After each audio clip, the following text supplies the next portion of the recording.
Breaking news મળી રહ્યા છે। રાજકોટમાં વોર્ડ નંબર 15 ને લઈને મોટા સમાચાર। કોંગ્રેસ છોડનાર પ્રવીણ સોરાળી ભાજપની સાથે આવ્યા છે। ભાજપના ઉમેદવાર સાથે જોવા મળ્યા પ્રવીણ સોરાળી। ત્યારે પ્રવીણ સોરાળી અને તેમના પત્ની ભાજપ ઉમેદવાર સાથે જોવા મળ્યા। ભાજપના ઉમેદવારનું હાર પહેરાવીને સ્વાગત કર્યું હતું। પ્રવીણ સોરાળી છે કોળી સમાજના આગેવાન, વોર્ડ નંબર 15ના પૂર્વ કોર્પોરેટર પણ છે। ટિકિટ ન મળતા કોંગ્રેસમાંથી રાજીનામું આપ્યું છે। હવે ભાજપનો પ્રચાર કરતા જોવા મળ્યા છે સોરાળી દંપતી।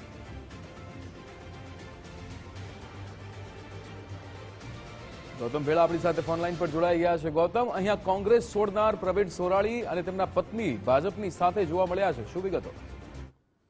ચોક્કસ ખૂબ જ મહત્વના સમાચાર કહી શકાય, કેમ કે વોર્ડ નંબર 15 જે કોંગ્રેસનો ગઢ માનવામાં આવે છે, ત્યાં કોઈ પણ પ્રકારે ભાજપ છે તે ભગવાનને હરાવવા માંગે છે ને એટલા જ માટે એની ચોકીનું જોર પર લગાવી રહ્યા છે। ત્યારે જે વિપક્ષ નેતા હતા મહાનગરપાલિકાના જે પ્રવીણ સોરાણી અને તેમના પત્ની છે, તેમણે કોંગ્રેસમાંથી રાજીનામું આપી દીધું હતું થોડા દિવસ પહેલા ને હવે તેઓ ભાજપના ઉમેદવાર સાથે પ્રચાર કરતા જોવા મળ્યા છે। ભાનુબેન સોરાણી અને પ્રવીણ સોરાણી છે તે કોળી સમાજમાંથી આવે છે, તે પ્રભુત્વ પર ધરાવે છે ને વોર્ડ નંબર 15 ની અંદર કોળી સમાજના મતદારો પર છે। ત્યારે હવે તેઓ ભાજપમાં પ્રવેશ કરે છે કે કેમ તેને લઈને પણ સવાલો ઉભા થઈ રહ્યા છે। જી બિલકુલ ગૌતમ, સમગ્ર માહિતી સાથે જોડાવા બદલ આપનો આભાર।